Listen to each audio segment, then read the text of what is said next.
called up the manager, a guy called Paul Barrow.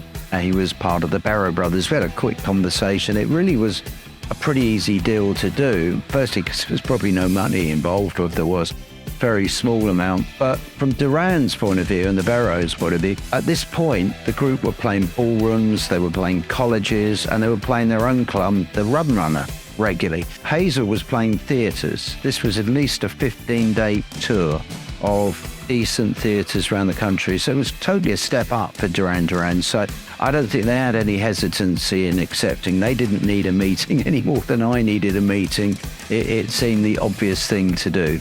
The Hazel tour duly kicked off in Belfast.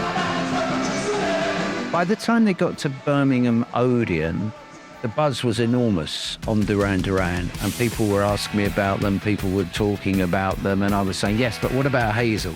We got to London, and it was all about Duran by then. Hazel, even though she was technically the headliner, had become the support act. Hazel was no longer so thrilled by the brilliant support act we'd put on the shows. And one of the things that happened on that tour, there was a bidding war between the record companies, between EMI and Phonogram, and it got very intense. And Dave Ambrose was the A&R guy from EMI who really wanted to sign them, and they bounced off against each other, and eventually Dave won out and he signed them. The really interesting, or the big question that's unanswered, the elephant in the room, would Duran Duran have happened without that Hazel O'Connor tour?